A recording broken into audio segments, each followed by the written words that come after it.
नमस्कार. आज आता आपण सुरुवात करूया श्रावण महिना गणपती अथर्व शीर्ष याच्याबद्दल. आता जो भाग आहे हा मनोरंजन पण आहे, ज्ञान पण आहे, शिकणं पण आहे आणि ऍप्लिकेशन पण आहे आपल्या गॅजेटचं. आणि आज विशेष आनंददायक गोष्ट काय आहे तर अथर्व शीर्ष बहुतेक सगळ्यांनी ऐकलेलं आहे, बहुतेक सगळ्यांनी एकदा तरी नक्कीच म्हटलेलं आहे, पण त्याच्यात काय काय दडलंय हे बऱ्याच जणांना माहिती नसावं अशी माझी अपेक्षा. तर आता ते आपण बघूया. सुरुवात करूया पहिले श्रावण महिना. श्रावण महिना मी लहानपणापासून ऐकतोय, पण खरोखरीच मला यातली किती माहिती होती हा एक प्रश्नच आहे. तर या निमित्ताने मी माहिती काढली, जमवली, तुमच्या समोर मांडतोय. श्रावण महिना सगळ्यात मोठं जी पुराण कथा आहे समुद्र मंथन, ते समुद्र मंथन याच महिन्यात सुरू झालं. मेरू पर्वत घेतला, समुद्र घुसळाला, देव असुर सगळे आले, जोर जोरात काम सुरू आणि त्याच्यातून 14 तत्व बाहेर आली. सगळ्यात पहिले काय आलं, हलाहल विष आलं. तर हलाहल विष आल्यावर ते घेतल्याशिवाय पुढचं काही येणार नाही आणि सगळ्यांनी केलं होतं कशासाठी, अमृतासाठी.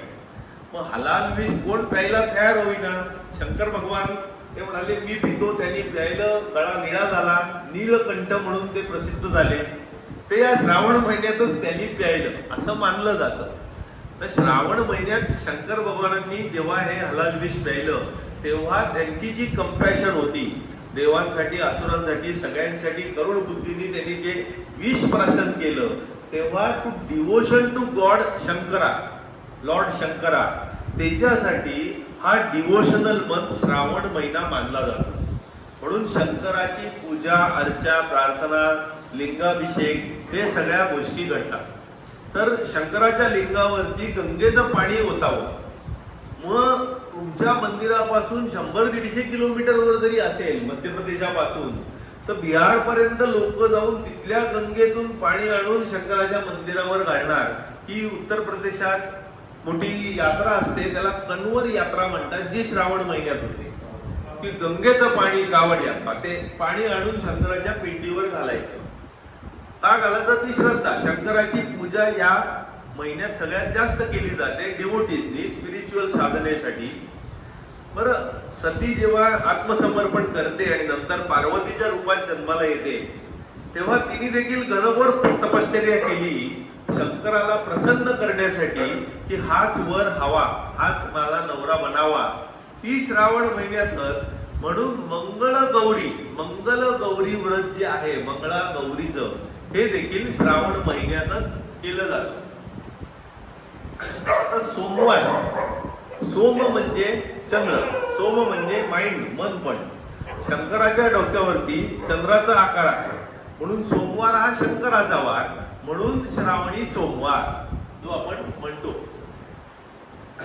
आता उपवास, श्रावणी सोमवारी उपवास करतात. सोमवार गुरुवार उपास, सोमवार गुरुवार शनिवार उपास, एकादशीचा उपास.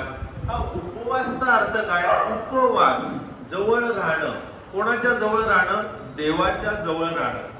इथे आपण काय शिकतोय त्याचा आनंद घेऊया. लक्षात ठेवण्याचा फार प्रयत्न करू नका, आनंद आला की ऑटोमॅटिक लक्षात राहील. तर देवाच्या जवळ राहणं म्हणजे आपली रिअल आयडेंटिटी काय आहे ती ओळखणं आणि त्याच्याशी तद्रूप पावणं म्हणजे उपवास.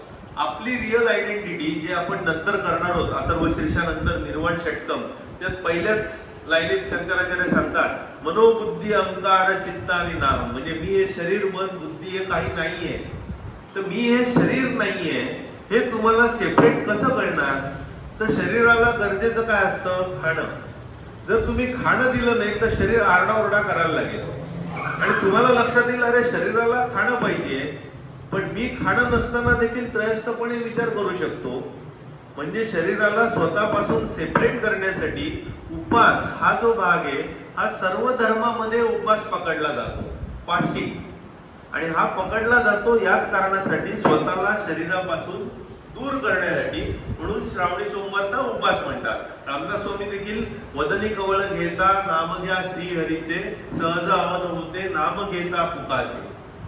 जीवन करी जीवित्वा अन्न हे पूर्ण ब्रह्म उदरभरण नोहे जाणीते यज्ञ कर्म. हे जे म्हणतात ते यज्ञ कर्म आहे या शरीराच्या चांगल्या कामासाठी, म्हणून ते म्हणतात. उपासामध्ये नॉन व्हेजिटेरियन पदार्थ खायचे नसतात. आता एक कधी ना कधी तरी मला सांगायचं होतं, उपासाच्या निमित्ताने मी तो आता भाग कव्हर करतोय की नॉन व्हेजिटेरियन आणि व्हेजिटेरियन, शाकाहारी आणि मांसाहारी काय फरक असतो. तर एक समजून घ्या, हे बऱ्याच जणांना माहिती नाहीये म्हणून मी सांगतोय, याच्यात आनंद होईल नवीन गोष्ट शिकल्यामुळे. मांसाहारी प्राणी आणि शाकाहारी प्राणी यांचा खूप अभ्यास केला गेला सायंटिस्ट लोकांकडून. योगी लोकांना ते इन्स्टिंक्टिव्हली माहिती होतं साक्षात्काराने, पण सायंटिफिक अभ्यास जो आता रिसेंटली काही वर्षात झालेला आहे त्याच्यात मांसाहारी प्राणी आणि शाकाहारी प्राणी यांच्यात मूलभूत जडणघडणीत काही फरक असतात. तर जे कॅनाइन टीथ असतात, सुळ्याचे दात, ते मांसाहारी प्राण्यांमध्ये लांब असतात लचके तोडण्यासाठी. शाकाहारी प्राण्यांमध्ये कॅनाइन टीथ छोटे असतात, माणसामध्ये छोटे असतात.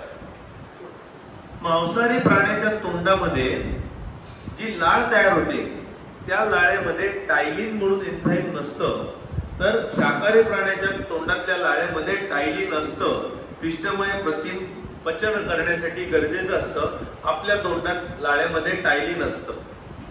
मांसाहारी प्राणी जो असतो त्याचं जीभ जर बघितली तर ती जीभ लांब असते आणि त्या जिभेतून तो लाळ बाहेर टाकून टेम्परेचर रेग्युलेशन करत असतो. म्हणजे मांसाहारी प्राण्यांना घाम फुटत नाही.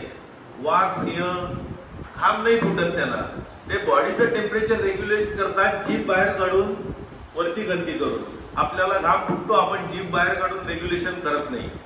मांसाहारी प्राणी पाणी पितो तेव्हा तो लपकतो. कुत्र्याला पाणी पिताना तुम्ही बघितलं असेल तर ते असे लपकतात जिभेने, पण माणूस शोषून घेतो. शाकाहारी प्राणी पाणी शोषून घेतात, लपकत नाहीत जिभेने. इथपर्यंत लक्ष देते. त्याच्या पुढे जाऊया आपण. मांसाहारी प्राण्यांचं जे आतड्याची लेंथ असते ती शरीराच्या उंचीच्या 3 ते 4 पट असते. आतडं छोटं असतं. शाकाहारी प्राण्याचं आतडं शरीराच्या उंचीच्या 7 ते 8 पट असतं. 7 ते 8 मीटर लेंथ असते आपल्या गॅस्ट्रोइंटेस्टाइनल ट्रॅक्टची. कारण मांसाहारी प्राण्याचं मांस खाल्ल्यावर ते जर जास्त वेळ आतड्यात राहिलं तर ते कुजतं आणि त्याचे फार साईड इफेक्ट होतात, पॉइझनस इफेक्ट होतात, म्हणून ते लवकर बाहेर पडणं गरजेचं असतं. शाकाहारी प्राण्याला शाकाहारी ज्या गोष्टी खातात तिथे ते कुजण्याची शक्यता नसते, तर जास्त वेळ आतड्यात राहून बाहेर पडलं तरी चालतं. आपल्या आतड्याची लेंथ 7 ते 8 मीटर असते, आपल्या उंचीच्या 7 ते 8 पट. मांसाहारी प्राणी जो असतो त्याच्या स्टमक, जठरातलं जे वातावरण असतं ते खूप जास्त ऍसिडिक असतं. नॉन व्हेजिटेरियन फूड पचन करण्यासाठी आपल्या शरीरातलं जठरातलं ऍसिडचं प्रमाण रिलेटिव्हली कमी असतं. मांसाहारी जो प्राणी असतो तो एकदा खातो, त्याच्यानंतर कमीत कमी 7 ते 8 दिवस काही खात नाही. वाघाने शिकार केली की 8 दिवस तो हरणाकडे डुंकून पण बघणार नाही, समोरून गेलं तरी बिलकुल नाही. सापाने काही गिळलं तर तो 15 दिवस काही खात नाही. आपण दिवसातून 3 वेळा तरी खातो. मांसाहारी प्राण्यांनी एकदा खाल्लं की पुढे तो 48 तास तरी झोपूनच असतो, उठतच नाही. आपण 48 तास झोपणं प्रॅक्टिकल नाहीये, आपल्याला बाकीची कामं पण करायची. जे बुशमी आफ्रिकेतले लोक आहेत मांसाहारी, ते खाल्ल्यावर 24-48 तास झोपून राहतात. त्यांच्या प्रजातीमध्ये अशी प्रथा आहे, मांसाहारी खाल्लं की झोपूनच राहा. दुसरा शेवटचा भाग, मांसाहारी खातात तेव्हा तुमच्या अंगातल्या हिंसक प्रवृत्ती वाढतात आणि शाकाहारी खाण्याने सात्विक प्रवृत्ती वाढतात. आता हा जो श्रावण महिन्याचा काळ आहे, जो उपास म्हणतात, तुम्ही सात्विक प्रवृत्ती वाढवत आहे, तिथे तुम्हाला पचाला हलक्या साध्या फिक्या गोष्टी तुम्हाला पाहिजेत. आता मांसाहारी पचाला जड आहे हे आपल्याला इन्स्टिंक्टिव्हली माहिती असतं. ऍडमिट पेशंटला कोणी चिकन टिक्का घेऊन येत नाही, फळं घेऊन येतात किंवा भाताची पेस्ट, गंजी, भाज्यांचं सूप अशा गोष्टी घेऊन येतात, कारण त्या गोष्टी पचायला हलक्या असतात. त्यामुळे नॉन व्हेजिटेरियन खाताना ते जर पचलं नाही, गडबड झाली तर प्रॉब्लेम.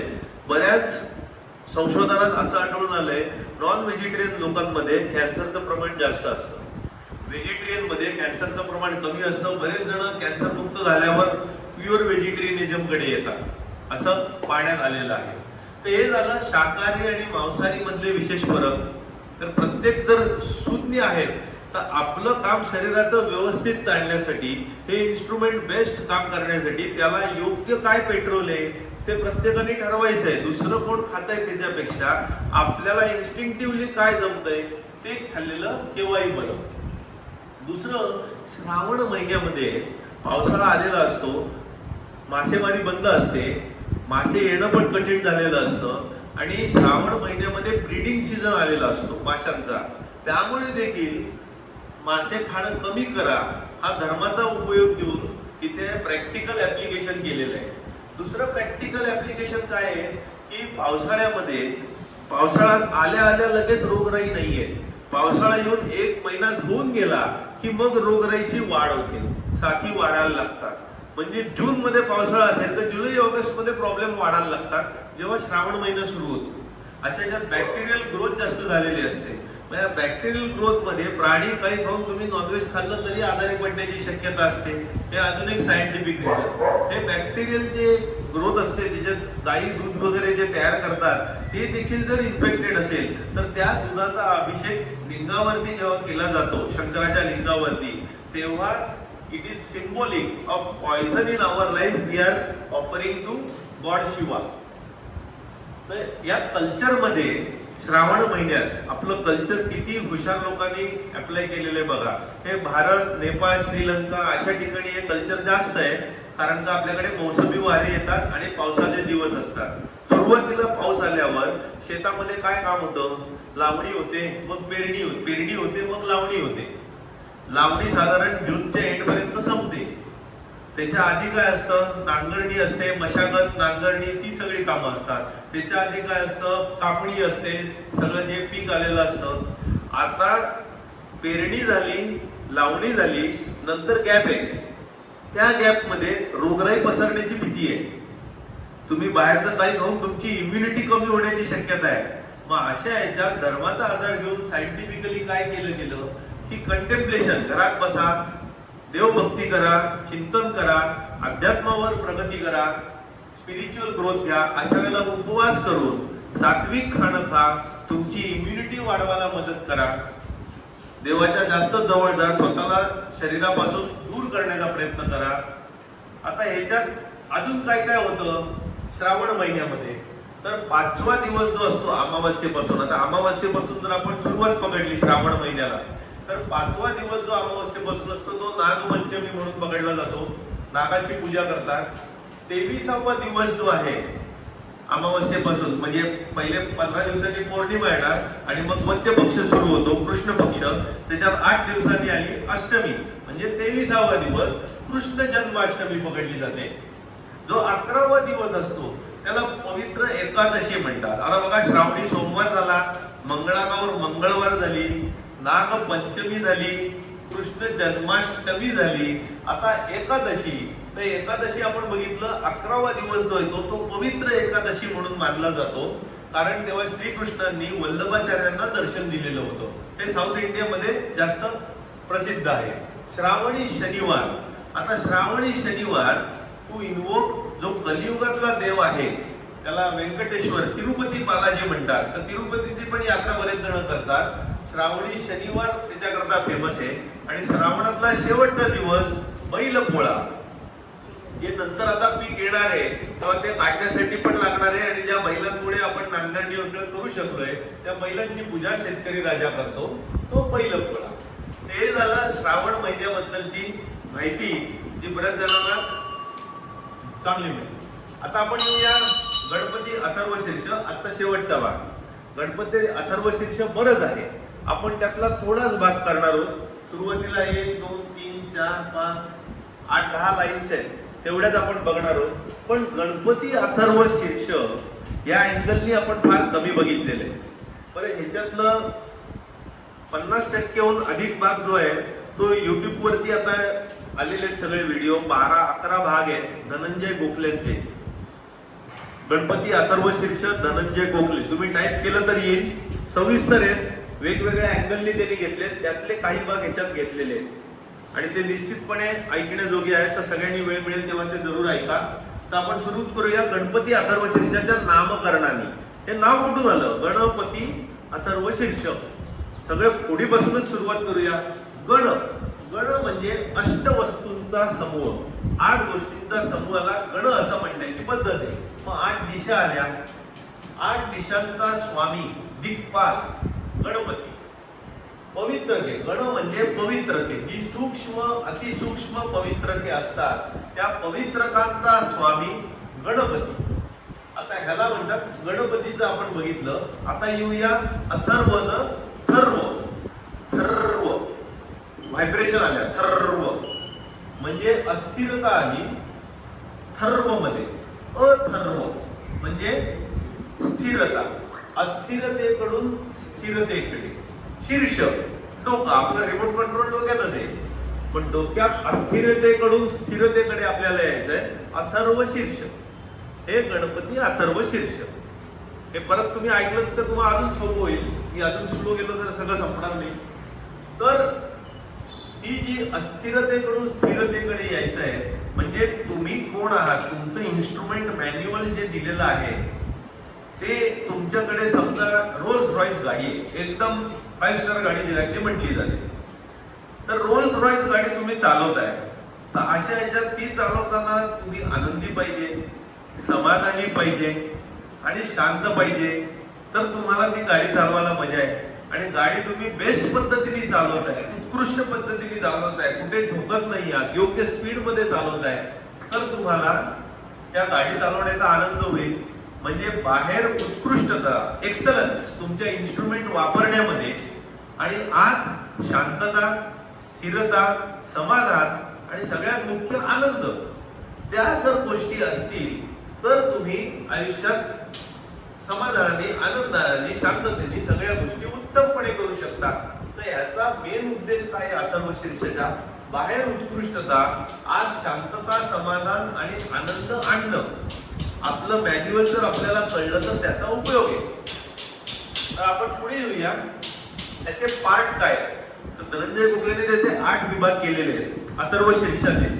त्या 8 विभागापैकी आपण पहिला विभाग फक्त बघतोय आणि दुसऱ्याची सुरुवात करतोय आणि आज तिथेच थांबतोय. आपण फार ओव्हर करून उपयोगाचं नाहीये. तर आपण सुरुवात करूया पहिले आज जे आपण बघणार आहोत ते, आणि मग पहिल्या पाठाकडे आपण जाऊया. हरि ओम नमस्ते गणपतये तमेव प्रत्यक्षं तत्त्वमसि. आता मी एक फोड करून लिहिलेले त्यामुळे वाचायला थोडं वेगळं दिसेल. हरि ओम नमस्ते गणपतये म्हणजे हे गणपती तुला माझा नमस्कार असो. त्वम एव प्रत्यक्षं तत्त्वमसि, तूच प्रत्यक्ष तत्व आहेस. त्वम एव केवलम कर्तासि, त्वम एव केवलम धर्तासि, त्वम एव केवलम हर्तासि, तूच कर्ता धर्ता हर्ता आहेस. त्वम एव सर्वं खल्विदं ब्रह्मासि, तूच खरोखर सगळं ब्रह्म आहेस. त्वम साक्षात आत्मासि नित्यम, तूच नित्य असणारा आत्मा आहेस. ऋतम वच्मी सत्यम वच्मी, मी हे एथिकल प्रिन्सिपल सांगतोय. ऋतम वच्मी, ऋतम म्हणजे एथिकल प्रिन्सिपल्स, आणि सत्यम वच्मी, एथिकल प्रिन्सिपल म्हणजे नैतिक तत्व मी सांगतोय. सत्यम वच्मी म्हणजे खरंच सांगतोय. अवत्वम माम, माझी रक्षा कर. अवभक्तारम म्हणजे वक्त्याची रक्षा कर. आता ह्याचं आपण डिटेल आज बघणार आहोत की समजू. तर पहिला त्याचा जो भाग आहे अथर्व शीर्षाचा, मी कोण, हू एम आय, जे आपण पहिल्या लेक्चर पासून याच्यावरतीच फोकस केलाय. आपण इकडे का जमलोय तर आपली खरी आयडेंटिटी काढण्यासाठी. मी कोण, तर अथर्व शीर्ष ज्यांनी वाचलेलं आहे, ऐकलेलं आहे, त्यांना थोड्याफार काही गोष्टी आठवत असतील. त्याच्यात एक वाक्य आहे, त्वम मूलाधार स्थितोसी नित्यम. आता आपण इकडे येऊया चक्रांमध्ये, सगळ्यात खालचं आहे मूलाधार, तिकडे खालती असते कुंडलिनी शक्ती. म्हणजे तू मूलाधाराच्या तिथे नित्यपणे आहेस. व मूलाधार स्थितोसी नित्यम. ज्या योगाभ्यासात सगळी चक्र ऍक्टिव्हेट करून मूलाधाराची इथली कुंडलिनी जागृत करून तुम्ही सहस्त्रांच्या इकडे नेत आहे, तेव्हा मुक्तीचे दरवाजे उघडणार. पुढे त्वम प्रत्यक्षम ब्रह्मासी, तू प्रत्यक्ष ब्रह्म आहेस असं अथर्व शीर्षामध्ये दिलेलं आहे. बरं, अथर्व शीर्ष लिहिलं कोणी माहितीये का तुम्हाला? अथर्व शीर्ष दिलेलं आहे गणक ऋषी. त्याच्यात एक आहे, एक वाक्य आहे. तर गणक ऋषी स्वतःचं नाव एकदम टाकतात बरेच जण, तुका म्हणे, नामा म्हणे. तसं गणक ऋषींनी हे लिहिलेलं आहे. तुम्ही घरी जाऊन शांतपणे बघा. त्याच्यात गणक ऋषींनी निश्रुत गायत्री छंदामध्ये अथर्व शीर्ष लिहिलेलं आहे.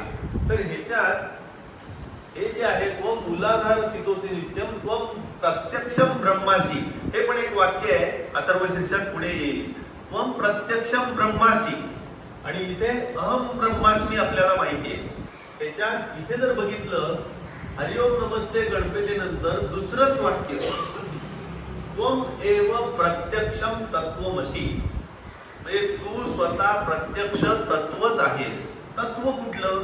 सोहम, हमसा, तोच मी आहे, मीच तो आहे. दाऊ आर्ट दॅट, अन अल हक, शिवोहम शिवोहम, अहम ब्रह्मास्मी, तत्वम असी, हे जे आहे तूच तो आहेस, तोच तू आहे. ह्याला जेव्हा म्हटलं जातं तेव्हा पूर्ण अथर्व शीर्षाचा रेफरन्स लागतो. म्हणजे इथे जर म्हटलं त्वमेव प्रत्यक्षम तत्वमसी त्वमेव केवलम कर्ता, हा त्वम कोण? त्वम म्हणजे तूच स्वतः, म्हणजे मीच.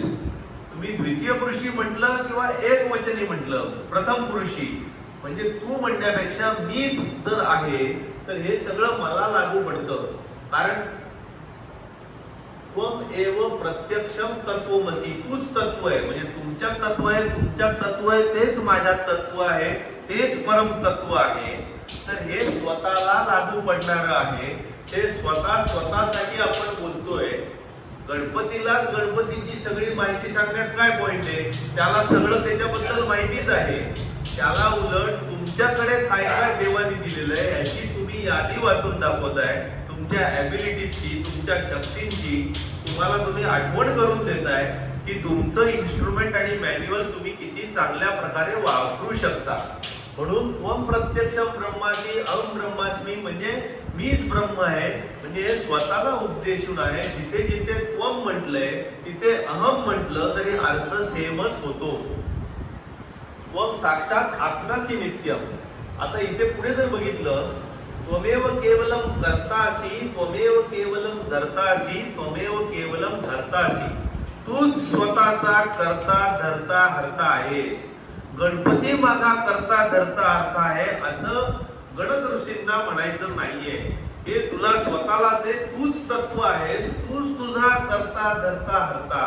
तुम्ही तुमचं भविष्य कळत नकळतपणे लिहिताय. जर नकळतपणे लिहिताय तर ते कंपल्सिव्हली लिहिताय. जर कळतपणे लिहिताय तर तुम्ही तुमच्या जीवनाचे शिल्पकार. तुम्ही कॉन्शियसली जाणीवपूर्वकपणे करा. तर काय करा? हा झाला दुसरा पाठ. आता सुरू तर दुसरा पाठ जो आहे त्याची आपण फक्त सुरुवात बघून थांबणार आहोत की आता संपलं. तर दुसऱ्या पाठच्या सुरुवातीत म्हणजे दुसरा सगळा जो पाठ आहे तो सकाळी उठल्यापासून रात्री झोपेपर्यंत काय करणार, तू काय क्रिया करणार, या सगळ्या क्रिया दिलेल्या आहेत. तर कुठल्या क्रिया आहे? पहिले आहे अवत्वम.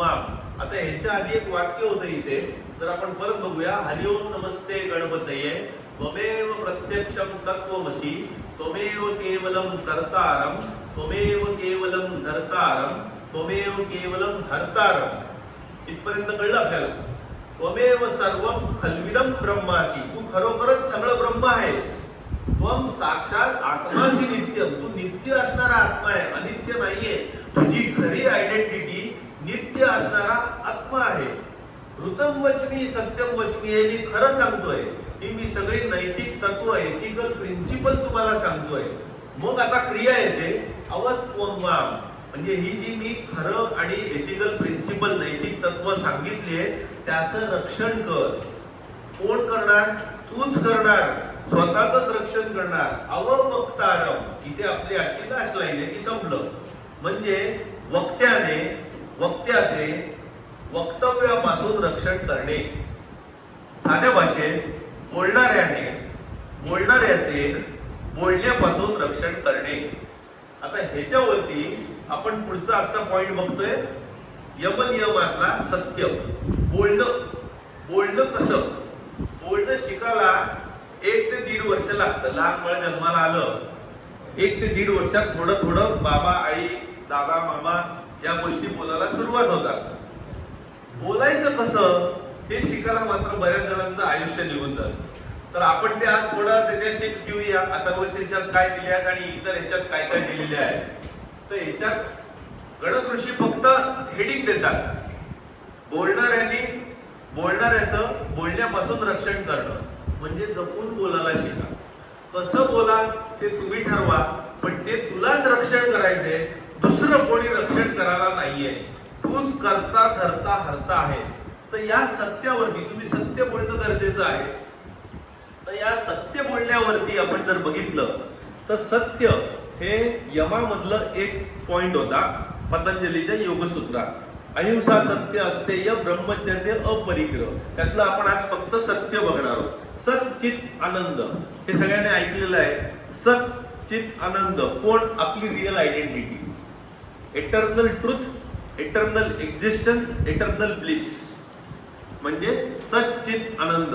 त्याच्यात एक छान प्रार्थना पण आहे, असतो मा सदगमया तमसो मा ज्योतिर्गमया, म्हणजे असत्यापासून सत्यापर्यंत, अंधारापासून उजेडापर्यंत, मृत्युर्मा अमृतम अमया ममया, म्हणजे मॉर्टॅलिटी कडून इमॉर्टॅलिटी कडे देवा आम्हाला ने. ओम शांती शांती शांती. 3 वेळा शांती बऱ्याच वेळा तुम्ही ऐकली असेल. 3 वेळा शांती कशा करतात? 3 प्रकारचे ताप असतात, आधिभौतिक, अधिदैविक, आध्यात्मिक. आध्यात्मिक म्हणजे आपल्या आतले, आधिभौतिक म्हणजे इतर लोकांमुळे होणारे, आणि अधिदैविक म्हणजे आपल्या कंट्रोलच्या बाहेर पण. तर या 3 तापांपासून शांतता लागू दे म्हणून ओम शांती शांती. तर सुरुवात काय आहे? असतो मा सद्गमया, असत्याकडून सत्याकडे मला नाही, अशी देवाला ती प्रार्थना असते. तर सत्य जे आहे ते नुसतेच बोलणं नाहीये, तर चांगले विचार, सत्य विचार, सत्य भावना, इमोशन्स, सत्य थॉट्स, चांगले शब्द, सत्य शब्द, सत्य कृती, सत्य सवयी, सत्य चारित्र्य, आणि त्यामुळे डेस्टिनी, तुमचं भविष्य त्याच्यात ठरतं सत्यामुळे. जर सत्य बोलल्यामुळे तुमचा एखादा मित्र दुरावत असेल तर तो तुमचा खरा मित्र नाहीये. आणि खऱ्या मित्राला सत्याची कल्पना असते. तुम्ही खरेपणाने मित्राला हे सांगू शकलं पाहिजे. बऱ्याच वेळेला म्हणतात ऑनेस्टी इज बेस्ट पॉलिसी. आता पॉलिसी म्हणजे डबल स्टँडर्ड झालं. Honesty should come from conviction. तुमच्या आतल्या सत्सद विवेक बुद्धीला स्मरून तुम्ही बोललं पाहिजे. ही पॉलिसी म्हणून ऑनेस्टी ठेवू नका. So honesty should come with conviction. जेव्हा सिकंदर आणि पुरुराजामध्ये युद्ध झालं आणि पुरुराजा पराभूत झाला, तेव्हा सिकंदराने त्याला विचारलं की तुला मी कसं वागू सांग. पुरुराजा कन्व्हिक्शननी म्हणाला की मला राजासारखं वागव. आणि ते सिकंदराला सत्य एवढं भावलं, तो ज्या पद्धतीने, ज्या कन्व्हिक्शननी म्हणाला की त्यांनी त्याला देऊन टाकलं त्याचं परत राज्य. जर तुम्ही बघितलं महात्मा गांधींचं माझे सत्याचे प्रयोग, ऑटोबायोग्राफी, ते एवढं प्रसिद्ध का झालं जगामध्ये की त्यांनी त्याच्यात काही सत्यपूर्ण गोष्टी ज्या दिलेल्या आहेत की वडील अत्यंत सिरियस असताना, क्रिटिकल असताना ते वासनांत होऊन कुठल्या कामात घडलेले होते, हे त्यांनी ज्या प्रामाणिकपणे दिले, त्यामुळे त्या सत्याच्या प्रयोग आत्मचरित्राची लेवल एवढी वाढली. जर सत्याचं महत्वच बघितलं तर हितोपदेशात म्हटलेलं आहे सत्य हे 1000 अश्वमेध यज्ञांपेक्षा जास्त पॉवरफुल आहे. महाभारतात म्हटलेलं आहे सत्याची ताकद ही 4 वेदांपेक्षा जास्त आहे. आता सत्य जेव्हा तुम्हाला बोलायचंय, आपण परत येऊया अववक्तारम, बोलणं कसं असावं. तर think before you talk. Think before you talk, विचार करा बोलायच्या आधी. तर ह्याचं जर स्प्रेड केलं THINK, टी म्हणजे जे तुम्ही बोलणार आहात, ते टी म्हणजे ट्रू आहे का, ट्रुथफुल आहे का, ते खरं आहे का तुम्ही बोलणारे, हे पहिले बघा. ते खोटं असेल तर न बोललेलं बरं. H म्हणजे हेल्पफुल, तुम्ही बोलल्याने इतरांना त्याचा काही उपयोग होणार आहे का. आपण बऱ्याच जणांचा जर बोलका बघितला आणि काय बोलतायत बघितलं तर फार कोणाला काही उपयोगी पडेल असं बोलणं काही चालू नसतं. त्याला आपण गॉसिप म्हणतो बऱ्याच वेळेला. इकडे काय झालं, तिकडे काय झालं, या राजकारण्यांनी काय केलं, या खेळात काय झालं, किंवा अमुक अमुकनी हे बोललं तू ऐकलं का. म्हणजे ह्याच्यात फ्रुटफुल चर्चा काही नसते, तर हेल्पफुल गोष्टी विशेष काही नसतात. इन्स्पायरिंग, त्यामुळे कोणाला उत्साह मिळणार आहे का. नीडेड, त्याची खरंच गरज आहे का बोलण्याची. आणि काइंड, ते दयाबुद्धीने बोललं गेलंय का, हा विचार करावा. थिंक बिफोर यू टॉक, म्हणजे बोलायच्या आधी टी म्हणजे ते खरं आहे का, ट्रुथफुल आहे का, हेल्पफुल आहे का, इन्स्पायरिंग आहे का, उत्साह देणारा आहे का, मार्गदर्शक आहे का, गरजेचं आहे का आणि दयाळू आहे का. एडिसनची एक गोष्ट फेमस आहे, तो खूप फोकस्ड असतो. 19व्या-20व्या शतकातला सगळ्यात मोठा सायंटिस्ट म्हणून म्हटलं गेलं त्याला. भरपूर शोध लावलेत त्यांनी. तो त्याच्या अभ्यासिकेत चालू असतो, त्याचा काहीतरी अभ्यास, लिहिणं, वाचन, मनन, आणि तेवढे त्याचा असिस्टंट धावत येतो आणि तो म्हणतो तुम्ही ऐकलं का सर. आता तो एकदम साध्या लेवलचा होता, तो एडिसनच्या लेवलचा नव्हता. एडिसन त्याच्याकडे बघत पण नाही आणि तो थांब जरा, त्याला काय आवडत नाही, तो उसळत असतो.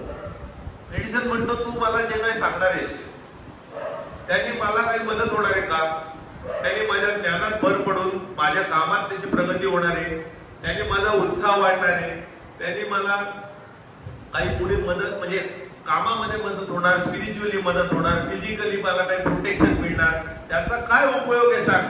जर यापैकी काही नसेल तर तू इथून निघून जा. आणि ह्या ऐकल्यावर तो निघून जातो. म्हणजे त्याला जे बोलणं होतं ते महत्वाचं नसतं. तर बऱ्याच वेळेला आपण असं जर डायरेक्ट बोललो तर आपलं वितुष्ट येईल, बऱ्याच जणांची भांडणं होतील. त्याने तुम्ही हे काय सांगताय. मग मनुस्मृतीमध्ये फार पूर्वीपासून सांगून ठेवलंय, सत्यम ब्रूयात प्रियम ब्रूयात न ब्रूयात सत्यम अप्रियम. सत्य बोलावे, प्रियकारक बोलावे. मनुस्मृतीमध्ये एवढं पूर्वी दिले बघा. खरं बोलावे, प्रिय बोलावे. न ब्रूयात, बोलू नये, सत्यम अप्रियम. खरं असलं पण अप्रिय असेल तर बोलू नका, गप्प बसा. सत्य बोला, प्रियकारक बोला, परंतु सत्य जर प्रियकारक नसेल तर बोलू नका. प्रियंच नानृतम ब्रूया, म्हणजे प्रिय आहे पण असत्य आहे तरी देखील बोलू नका. म्हणजे खोटी स्तुती पण करू नका. प्रिय आहे पण असत्य आहे तर बोलू नका. एष धर्म सनातन, हा आपला सनातन धर्म आहे. म्हणजे खरं बोला, प्रियकारक बोला, पण खरं जर प्रियकारक नसेल, अप्रिय असेल तर बोलू नका. आणि प्रिय असेल पण खोटं असेल तरी बोलू नका. हा आपला सनातन धर्म आहे. भगवद्गीतेत श्रीकृष्ण सांगतात, अनुद्वेग करम वाक्यम सत्यम प्रिय हितम चयत. अनुद्वेग कर वाक्यम म्हणजे दुसऱ्याला उद्वेग, चावी लावणारं बोलू नका, ट्रिगर होईल असं बोलू नका. तुम्ही असा काही एक शब्द वापरता, सहंकार, समोरच्या अहंकाराला टाचणी लागली की झाला, स्फोटच झाला. म्हणजे अनुद्वेग कर बोलू नका वाक्य. सत्य बोला, प्रिय बोला आणि हितकारक बोला. अनुद्वेग करम वाक्यम सत्यम प्रिय हितम चयत. स्वाध्यायाभ्यासनम चैव वाङ्मय तप उच्यते. म्हणजे अभ्यास, स्क्रिप्चर मध्ये आपल्या वेगवेगळ्या ग्रंथांमध्ये जे चांगलं दिलंय त्याला अनुसरून चांगल्या गोष्टी बोला. असं त्यांनी वाङ्मय तप, बोलण्याचं तप, जे बोलण्याची पद्धत आहे याच्याबद्दल श्रीकृष्णाने सांगितले. आता आपण येऊया ज्ञानेश्वरीकडे. ज्ञानेश्वर महाराजांनी फार सुंदरपणे कसं बोलावं ह्याच्याबद्दल दिलेलं आहे. हे तुम्ही ज्ञानेश्वरांच्या काळात ज्ञानेश्वर तुमच्याशी बोलतायत आणि तुम्हाला ऐकायला मिळतंय, या आनंदाने विचार करा. वयाच्या कोवळ्या वयात त्यांनी काय गोष्टी लिहिलेल्या होत्या साक्षात्काराने 12व्या शतकामध्ये. तरी लोहाचे अंगतुक, लोहाचे अंगतुक म्हणजे लोखंडाचं जे वजन आकार असतो तो न बदलता, त्याच्यात आकारात आणि वजनात लोखंडाच्या थोडाही बदल होऊ न देता, न तोडताची कनकू, थोडाही बदल न घडवता. कनक म्हणजे सोनं, लोखंडाचं सोनं घडवलं जातं. कोणाकडून? परिसाकडून.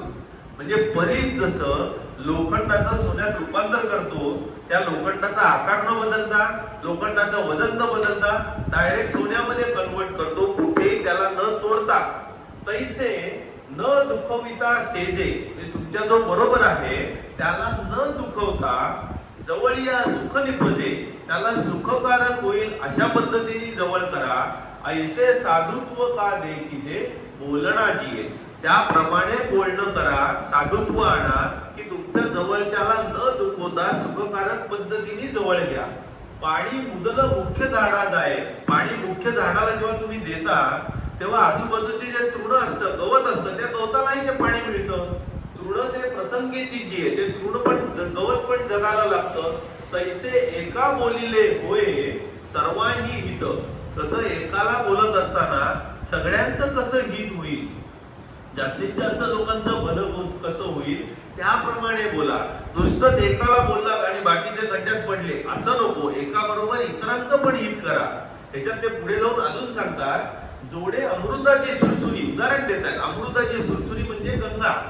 गंगा नदी जशी जाते ती काय काय जोडते, तै प्राणांते अमर करी. म्हणजे तिथे तुम्ही आंघोळ केल्यावर तुम्हाला ते अमरत्व यायला मदत करते. स्नाने पाप ताप वारी, तिच्यात आंघोळ केल्यामुळे पाप ताप तुमचे निघून गेलेले आहे. गोडीही दे, आणि ते पाणी गोड पण आहे, मधुर पण आहे, म्हणजे त्रासदायक पण नाहीये. म्हणजे काय काय गंगा करते, तैसा अविवेक ही तुटे. म्हणजे जो अविवेक आहे तो तुटून जाईल, तो विवेकी होईल. आपले अनादित्व भेटे, म्हणजे तुमची खरी आयडेंटिटी तुम्हाला भेटली. तुम्ही अनादी आहात, अनंत आहात, ही खरी आयडेंटिटी भेटली.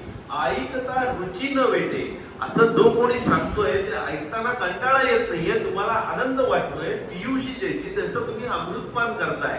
त्या पद्धतीने बोला की तुमचं ऐकून कोण कंटाळणार नाही, ते अमृतपानासारखं वाटतं.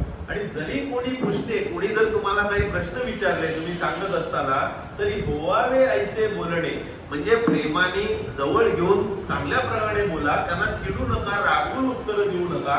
ना तरी आवर्तपणे निगमुखा नाम, जर कोणी काही विचारत नाहीये तर परमेश्वराचं नावाचं आवर्तन करा आणि आत अंतर्मुक्त होऊन जा. आता 2-3 गोष्टी आहेत फक्त की आता संपलं.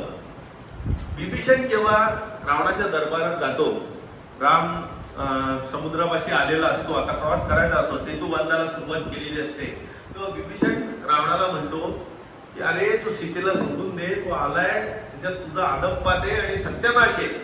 आता विभीषण जे बोलतोय ते खरं बोलतोय, पण तो रावणाला प्रियकारक काही बोलत नाहीये. प्रत्येक गोष्टीच्या 2 बाजू असतात. We have to have balance. आपण पहिले एक साइड बघितली, आता आपण दुसरी साइड बघतोय सत्याची. सत्य आहे पण प्रियकारक नाहीये, तरी विभीषण बोलण्याचं धाडस दाखवतोय स्वतःच्या भावाला भर दरबारात. तो सांगतोय अरे सोड सोड. विभीषणाला रावण म्हणतोय तू भेदी आहे, तू चालता हो, तू इथे थांबूच नको, तुझा काय उपयोग नाहीये, तू धैर्य खचवतोय सगळ्यांचं, सरेंडर हो, तो देव आहे वगैरे म्हणून. तेव्हा विभीषण सगळ्यांना फेमसली म्हणतो रावणाला, सुलभ हा पुरुषा राजन.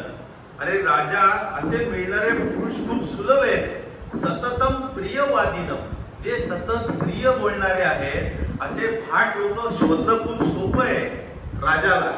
सुलभ हा पुरुषा राजन सततम प्रियवादिनम.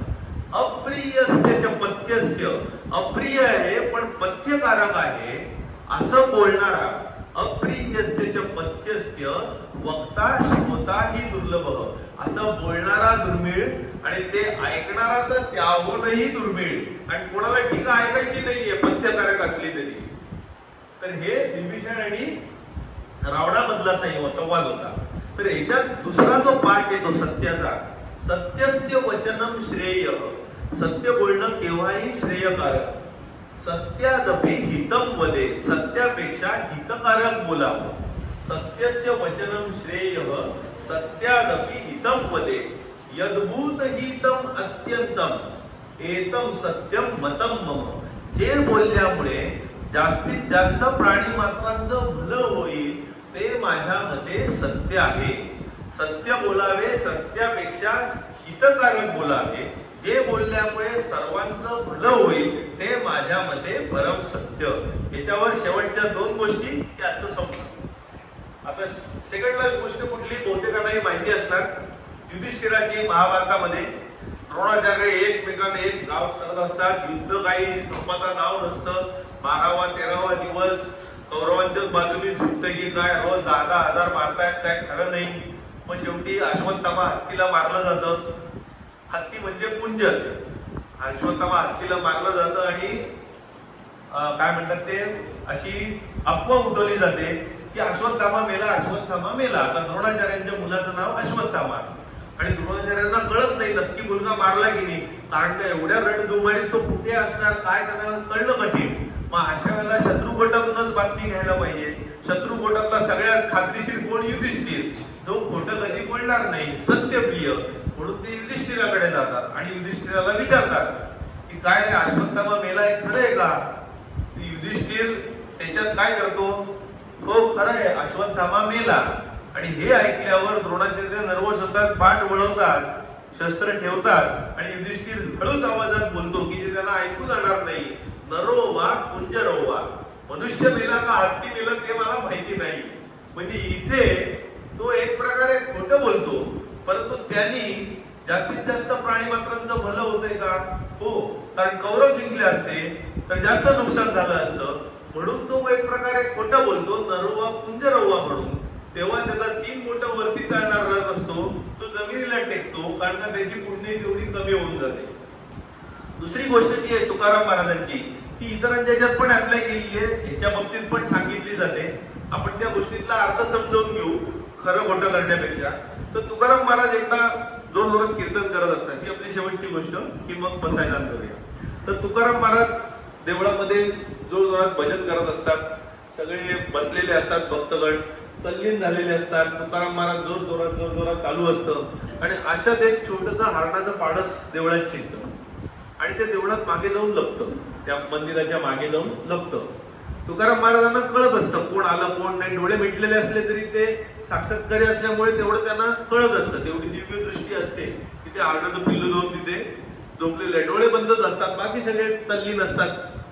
आणि अशा याच्यात थोड्या वेळाने तो पारधी येतो मागे, त्या हरणाला मारणारा, पाडसाला. लहानच बाळ असतं तरी त्याला मारायचंच असतं. तो आत घुसतो आणि तोपर्यंत त्यांचं कीर्तन संपतं. तो विचारतो, तुम्ही बघितलं का हरणाचं पिल्लू इकडे आलं होतं का, कुठे आजूबाजूला गेलं का? सगळे म्हणतात नाही, आम्ही तो डोळे मिटून होतो. यानंच विचारा तुकाराम महाराजांना.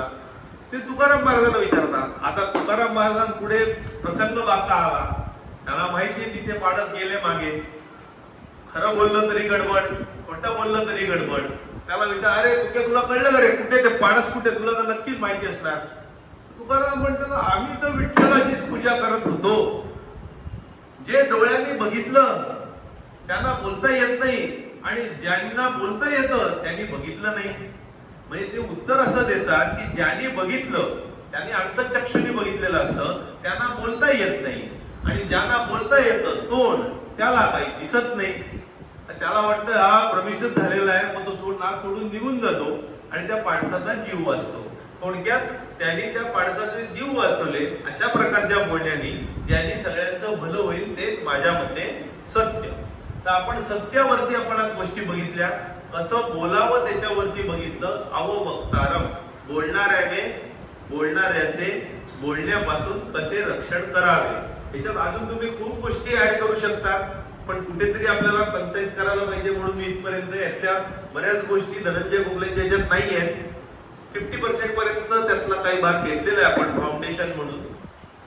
तर पुढच्या वेळेला आपण याच्या पुढे जाऊया अथर्वशीर्षामध्ये. आता बसायला ना मी शेवट. आता विश्वात्मके देवे येणे वाद्यज्ञे दोषावे, दोषोनी मत द्यावे वसाय दानहे. कळांची व्यंकटी सांडो तया सत्कर्मी रतिवारो. भूता परस्परा पडो मैत्र जीवाचे. दुरितांचे तिमिर जावो विश्वस्वधर्मे सूर्ये पाहो.